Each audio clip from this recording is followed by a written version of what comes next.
বৃহৎ শিবপুরাণ ত্রয়োদশ অধ্যায় কার্তিকেয় বিবরণ। ত্রয়োদশ অধ্যায়টিকে 3 ভাগে প্রকাশ করা হবে। আজ প্রথম ভাগ প্রকাশ করা হচ্ছে। ঋষিগণ সম্মধিয়া সনত কুমারে পুনশ্চ জিজ্ঞাসা করে সুমধুর স্বরে, শুনিতেছি তব মুখে অমৃত কথন, জোড়ালো অন্তর আর জোড়ালো শ্রবণ। তোমার কৃপায় মোরা লোভী তত্ত্বজ্ঞান, এখন জিজ্ঞাসী যাহা কহ মতিমান। গণেশের জন্ম কথা করিলে কীর্তন, এখন বলহ কার্তিকের বিবরণ। কি রূপেতে সরানন নিজ জন্ম ধরে, কেন বলো সেই দেব বিবাহ না করে। কোথায় জন্ম হয় কহ মহাত্মন, কার্তিকেয় নাম ধরে কিসের কারণ। সরজন্মা এক নাম শুনেছি তাহার, দেবসেনা অধিপতি সেই গুণাধার। কাহারে বোধিতে হন সেনার ঈশ্বর, এই সব বিবরিয়া বল যোগীশ্বর। কৌতুকী হয়েছি মোরা করিতে শ্রবণ, বিস্তার করিয়া বলো ওহে মহাত্মন। তোমার পশ্চাতে মোরা শুনিয়া সকলে, সংসার সাগর ঘোর তরি অবহেলে। সংসারে আসিয়া নর মায়াজালে পড়ি, মুগ্ধ হয়ে থাকে শ্রদ্ধা ভুলিয়া শ্রীহরি। আত্মসুখে নিরন্তর করে অভিলাষ, পরকালে ফল তার হয় যে প্রকাশ। আগে নাহি বুঝি শেষে করে পরিতাপ, সতত অন্তর দহে পেয়ে মনস্তাপ। এতেক বচন শুনি বিধির নন্দন, কহিলেন শুনো শুনো ওহে ঋষিগণ। যে রূপ শুনিয়াছি আপন শ্রবণে, সে রূপ বলিব সবা বিদ্যমানে। পবিত্র পুরাণ কথা করিয়া শ্রবণ, পবিত্র করিব হৃদি ওহে ঋষিগণ। যে রূপ শুনিয়াছি আপন শ্রবণে, সে রূপ বলিব সবা বিদ্যমানে। পবিত্র পুরাণ কথা করিয়া শ্রবণ, পবিত্র করিব হৃদি ওহে ঋষিগণ। কার্তিকের বিবরণ অতি মধুময়, মন দিয়া শুনো সবে ওহে ঋষিচয়।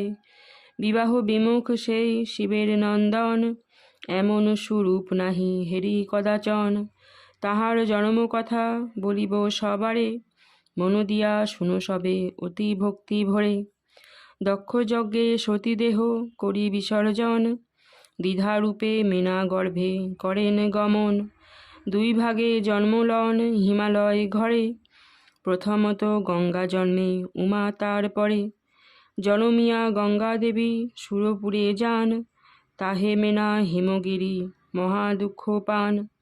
তারপর উমা দেবী লভেন জনম, উমারে পাইয়া শোক করে বিসর্জন। শশীকলা সম উমা দিন দিন বাড়ে, পিতা মাতা হর্ষ পান হেরিয়া তাহারে। একদা নারদ ঋষি করিয়া গমন, হিমালয় পাশে আসি দেন দর্শন। নানা কথা কহে ঋষি অন্তঃপুরে যায়, মেনকা সহিত দেখা হইল তথায়। যথাবিধি মেনা দেবী করেন পূজন, পূজা পেয়ে দেব ঋষি আনন্দে মগন। কথায় কথায় ঋষি মেনকারে কয়, তোমার কন্যার দেবী শোনো পরিচয়। সামান্যা নহে কো দেবী তোমার নন্দিনী, পরমা প্রকৃতি ইনি ভবেরও জননী। নির্জনে মুনির পাশে করিয়া শ্রবণ, কন্যা পরিচয় মেনা জানিল তখন। তারপর দেব ঋষি বাহিরে আসিয়ে, হিমগিরি পাশে বসে পুলক হৃদয়ে। কথায় কথায় ঋষি কহেন তখন, শুনো শুনো গিরিরাজ আমার বচন। কমল লোচনা গিরি তোমার নন্দিনী, হইয়াছে দান যজ্ঞা হেন মনে গণি। কাহার করেতে তারে করিবে অর্পণ, কি হেতু নিশ্চিত আছো বলহ রাজন। এতেক বচন শুনি গিরি হিমালয়, কহিলেন শুনো শুনো ওহে মহোদয়। আমার নন্দিনী ঋষি কানন ভিতরে, করিতেছে তপশ্চর্যা একান্ত অন্তরে। যজ্ঞপতি পাবে সতী এই সে কারণ, বন মধ্যে তপ করে ওহে মহাত্মন। পূর্বজন্মে পতি যিনি আছিল ইহার, বাসনা তাহারে পাবে ওহে গুণাধার। এহেতু নিশ্চিন্ত আছি ওহে মহাত্মন, নিজে যত্নবতী কন্যা পতির কারণ। এতেক বচন শুনি দেব ঋষি কয়, যা বলিলে সত্য বটে ওহে হিমালয়। তথাপি উদ্যোগী থাকা উচিত তোমার, অনুদ্যোগী হলে পড়ে বিপদ তাহার। উদ্যোগী পুরুষ নাহি হয় যেই জন, তার কার্য নষ্ট হয় শাস্ত্রেরও বচন। যদ্যপি আপন পতি লোভিবার তরে, তব কন্যা আছে তপে কানন ভিতরে।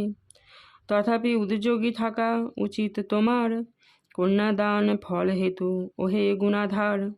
লব্ধব্য লোভিতে নাহি উদ্যোগী যে জন, গৃহী বলি গণ্য সেই না হয় কখন। অতএব হিমালয় শুনহ বচন, কন্যার বিবাহ হেতু করহ যতন। বিপ্রগণ সহ তুমি মন্ত্রণা করিয়ে, যজ্ঞ বরে দান করো সানন্দ হৃদয়ে। এতেক বচন শুনি হিমালয় কয়, নিবেদন শুনো বলি ওহে মহোদয়। কাহার করেতে কন্যা করিব প্রদান, বিচার করিয়া বলো তুমি মতিমান। কাহার করেতে কন্যা অর্পণ করিলে, সুখিনে হইবে তাহা বলহ আমারে।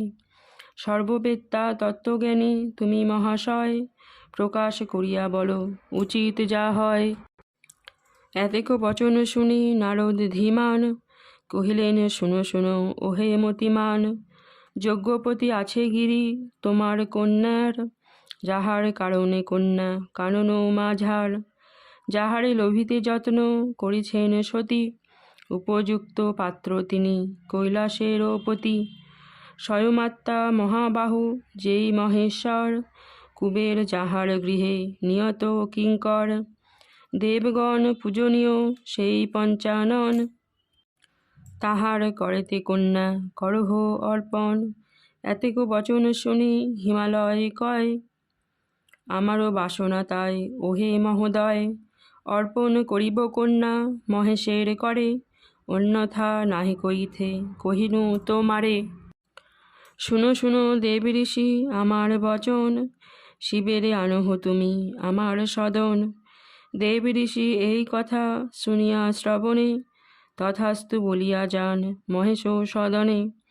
কৈলাসে শিবের পাশে করিয়া গমন, বিনয় বচন কহে নারদ তখন। শম্ভু তব মনোরথ হইল পূরণ, তব সতী পুনর্বার লোভেছে জনম। গঙ্গা দেবী জন্মিয়াছে যাহারও আগারে, সতীও জন্মেছে তথা কহিনু তোমারে।